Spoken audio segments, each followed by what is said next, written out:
Football is indeed coming home. Football ফিরছে ঘরে।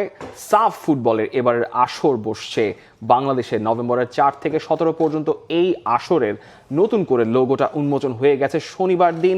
বাংলাদেশ প্রস্তুত আরেকবার সাফ ফুটবলের আসরে নিজেদেরকে মাঠে প্রমাণ করার জন্য। বাংলাদেশের ফুটবলে এখন যে সুসময়টা বইছে, সেই সুসময়টা ক্যাপিটালাইজ করার চাইতে এর চাইতে ভালো কোনো উপলক্ষ আর হতে পারে না। তৌসিফ, আপনি তো গতকালকে সাফের ইভেন্টে গেলেন, সব কিছু দেখেছেন, কি মনে হয়েছে সেটা আমাদেরকে একটু ব্রিফ করবেন। সব কিছুই ছিল, লোগো মোচন ছিল, স্পন্সর প্রতিষ্ঠানদের একটা অংশ ছিল, প্রত্যেকটা দেশ থেকে একজন প্রতিনিধি ছিলেন। বাংলাদেশের ন্যাশনাল টিমের হেড কোচ থমাস ডুলি আসলেন, পরে তপু বর্মন এবং মোরসালিনও আসলেন, সবাই কথাও বলেছেন। সবাই খুব বেশি পজিটিভ এবং এমন একটা সময় আসলে সাফটা হচ্ছে বাংলাদেশে যখন বিশ্বকাপের একেবারে গরম গরম আমেজটা রয়ে গেছে এবং বাংলাদেশের মানুষজন হয়তো খুঁজছেন পরে কোন টুর্নামেন্টের দিকে ফোকাস করা যায়। ঠিক Which is the world-class cable brand? Walton Cables, নিরাপদ আগামী সংযোগ। তখনই আমরা খবর পেলাম যে নভেম্বর মাসে 4 থেকে 17 তারিখের মধ্যে ঢাকায় এই জাতীয় স্টেডিয়ামেই হচ্ছে সাফ চ্যাম্পিয়নশিপ। অংশগ্রহণকারী দল 7টা, শুধুমাত্র ওই যে নেপাল নিয়ে খানিকটা শঙ্কা রয়ে গেছে। ওই পুরুষোত্তম কেটেল আমার সঙ্গে কথা হচ্ছিল, তিনি জানিয়েছেন যে আনফার সঙ্গে যে কথাবার্তা চলছে, খুব একটা সমস্যা হওয়ার কথা না। তারা মোটামুটি তাদের ওই অবস্থান থেকে সরে এসছে এবং তারা এইসব ফুটবল টুর্নামেন্টগুলোতে অংশগ্রহণ করতে চায়, সে কারণে তারা ফিফার সঙ্গেও কথা বলতে রাজি। তো খুব সম্ভবত যে ওই নভেম্বরের আগে দিয়ে যে ব্যানটা এখন পর্যন্ত রয়ে গেছে আনফার উপরে, সেটা উঠে যাবে।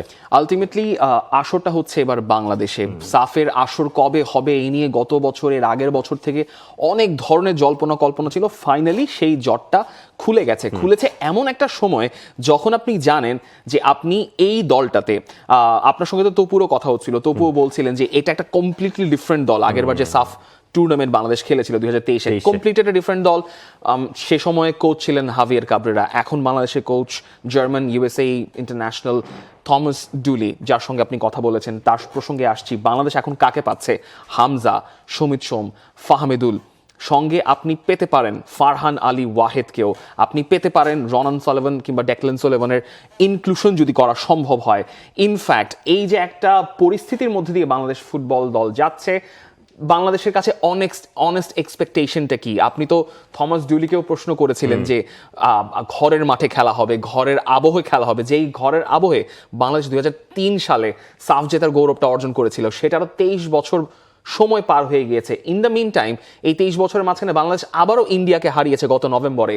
সব মিলে থমাস ডুলি তো আমাদেরকে আশার কথাও শুনিয়েছেন, আবার আশার ব্যাপারে একটু পারদ ধরে রাখতে বলেছেন। এক্স্যাক্টলি, কারণ ওই যে সেপ্টেম্বর অক্টোবর যে উইন্ডোটা, সেখানের পুরোপুরি পরিকল্পনা এখনো পর্যন্ত ঠিক হয়নি। সেটা নিয়ে খানিকটা চিন্তিত থমাস ডুলি। কিভাবে ওই উইন্ডোটা কাজে লাগাবে বাংলাদেশ, সেটা একটা বড়সড় প্রশ্ন হতে পারে। আর থমাস ডুলি হয়তো অনেক প্লেয়ারের প্রোফাইল তিনি ইতোমধ্যে দেখে ফেলেছেন, কিন্তু সবার সঙ্গে সাক্ষাৎ তার হয় নাই, কারোর সঙ্গেই সাক্ষাৎ হয়নি। ইনফ্যাক্ট যেই স্কোয়াডের সঙ্গে তিনি কাজ করেছেন ওই ইন্টারন্যাশনাল উইন্ডোতে সান মারিনোর বিপক্ষে, সেই প্লেয়ারদের সঙ্গেই তিনি হয়তো মোটামুটি তাদের পরিচিতি আছে। তিনি একটা বড়সড় স্কোয়াড পাচ্ছেন, এটা তিনি জানেন। তিনি যে এইসব এক্সট্রা পাওয়ারগুলো পাচ্ছেন, ফারহান আলী ওয়াহিদ ততদিনে রেডি হয়ে যাবেন। সেপ্টেম্বর উইন্ডোতেও তাকে আনার জন্য একেবারে তোড়জোড় করে লেগে পড়েছে বাফুফে, পাসপোর্টের কাজটা শুধুমাত্র বাকি। ফারহান আলী ওয়াহিদ আসলেন, ওখান থেকে রোনান সুলিভান, ডেকলান সুলিভানেরও তীরের মধ্যে বয়সভিত্তিক পর্যায়ে খেলে ফেলেছেন। এমন একটা স্কোয়াড, ঘরের মাঠের এই ক্রাউড, এই পাগলাটে বাংলাদেশের সমর্থন থমাস ডুলি দেখার জন্যই বসে আছেন। থমাস ডুলির একটা মাত্র এক্সপেকটেশন বা একটা মাত্র এক্সাইটমেন্টের জায়গাটা হচ্ছে ঘরের মাঠের যে দর্শকদের সামনে খেলাটা। তিনি একটা কথা পরিষ্কার করে বলে দিচ্ছেন, সবার সঙ্গে হাত মেলানো তো সম্ভব না, কিন্তু তিনি একটা জিনিস প্রমিস করেছেন, যে এনার্জিটা আপনি দেখেছেন বাংলাদেশের ওই গ্রাউন্ডে, বাংলাদেশের এই ক্রাউডটা হয় গ্যালারিতে, ন্যাশনাল স্টেডিয়ামে যখন খেলা হয়, সেই এনার্জিটা তিনি মাঠের ভেতরে রাখবেন। একটা ইতিবাচক ব্যাপার থমাস ডুলির ব্যাপারে বলা যাচ্ছে এখন পর্যন্ত, যেহেতু তিনি মাত্র একটা ম্যাচ ম্যানেজ করেছেন, তিনি যে সময়টুকু বাংলাদেশে রয়েছেন তার সঙ্গে ফুটবলারদের কানেক্টিভিটির একটা বড় সুযোগ তৈরি হয়েছে। গতকালকে তো তপু বর্মন এবং মোরসালিনও ছিলেন, এবং তিনি বলছেন যে মোরসালিনের আসলে বিদেশি লিগে খেলা উচিত, খেললে সেটা তার জন্য সুবিধাজনক। সেটা হয়তো ইটস এ ডেভেলপিং প্রসেস আমরা হয়তো জানতে পারবো, কিন্তু তিনি জানেন যে তার কাছে কি কি পুল অ্যাভেলেবল রয়েছে। তিনি একটা অলরেডি ইন্টারন্যাশনাল ম্যাচ ম্যানেজ করে ফেলেছেন, তিনি জানেন কার স্ট্রেংথ কোন জায়গায়, কিভাবে দলটাকে গোছালে এই দলটা প্রোগ্রেসিভ ফুটবল খেলতে পারবে এবং মানুষকে বিনোদন দেওয়ার মতো ফুটবল খেলে সামনে প্রোগ্রেস করতে পারবে। সাফে তারা অবশ্যই অন্যতম ফেভারিটের দাবিদার। আপনি জানেন ভারত খুবই শক্তিশালী দল, পাকিস্তান ক্যান মানে মেক ইউ ওয়ান্ডার, বিকজ পাকিস্তানও তারা একটা রিবিল্ডের মধ্যে দিয়ে গিয়েছে, শ্রীলঙ্কা দলটাও ultimately can surprise any team. So এর মধ্যে আপনি দেখতে পাচ্ছেন যে 7টা দলের মধ্যে 4টা দল মোটামুটি স্ট্রং একটা কন্টেন্ডারশিপ নিয়ে আসবে। আপনার সেপ্টেম্বর এবং অক্টোবরের উইন্ডোটা তখন খুবই গুরুত্বপূর্ণ হয়ে দাঁড়াবে। আপনি সম্ভাব্য 4টা ম্যাচ খেলতে পারবেন, সেই সম্ভাব্য 4টা ম্যাচকে আপনাকে প্রপার প্রস্তুতির গ্রাউন্ড হিসেবে দেখতে হবে এবং সেখানেই স্কোয়াডটা বাছাই হয়ে যেতে হবে। যাকে নিয়ে জল্পনা কল্পনা রয়েছে সেই ফারহান আলী ওয়াহিদ, তারও তো আসলে ফুলহ্যামের সিনিয়র টিমে ডেবিউ হয়ে গেছে কাইন্ড অফ, যদিও সেটা একটা প্রাক বাছাই ফ্রেন্ডলি ম্যাচ, মানে প্রি সিজন ফ্রেন্ডলি ম্যাচ, সেখানে আসলে খুব একটা ইন্টেন্সিটিও ছিল না। যতটুকু আমি দেখার সুযোগ হয়েছে, আসলে জানি না সেই ক্যামেরাটা কিভাবে ধরা হয়েছে, একটা ফুটেজ আমি দেখেছি, সেখানে আসলে ফারহান আলী ওয়াহিদের পারফরমেন্স বিচার করার কোনো সুযোগ নাই। কমেন্ট্রিতে বলা হয়েছিল তার একটা শট গোলকিপারকে ধাঁধায় ফেলতে পারবো, সেটা আসলে হয়নি। ফুলহাম 2-0 গোলে হেরেছে। তারপরও আলভারো আরবেলোবার দলের হয়ে সিনিয়র টিমে ডেবিউ হয়ে যাওয়াটা একটা ইঙ্গিতবাচক মানে বার্তা আপনাকে দেয় যে তিনি আপনাকে হয়তো কনসিডার করলেও করতে পারে যদি আপনি কনসিস্টেন্টলি পারফর্ম করেন। আপনাকে অবশ্যই ওই জায়গায় দেখা হবে, কারণ আপনি হামজা চৌধুরীর পর সেকেন্ড কোনো বাংলাদেশি ফুটবলার হিসেবে আপনি পাইপলাইনে আছেন যে প্রিমিয়ার লিগের একটা দলের সিনিয়র টিমে অভিষেক হওয়ার জন্য। He is young, he is talented, he was one of the contender for the player of the season, গত বছর নমিনি ছিলেন প্রিমিয়ার লিগ 2-তে। So prospect is very higher.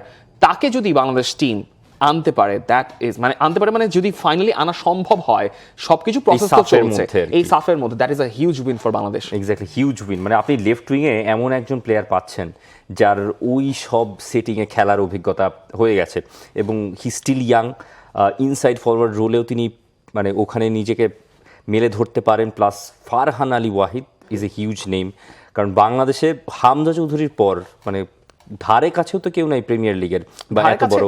ধারে কাছে নাই বলাটা আসলে ক্যাপাবিলিটি ওয়াইজ বলাটা মুশকিল, because any player can play beautifully in the pitch, but আপনি যখন নামের বিচার করবেন প্রিমিয়ার লিগের একজন ফুটবলার আবারও বাংলাদেশ দলে ইন্টিগ্রেটেড হতে পারে, that's a huge prospect for Bangladesh national team.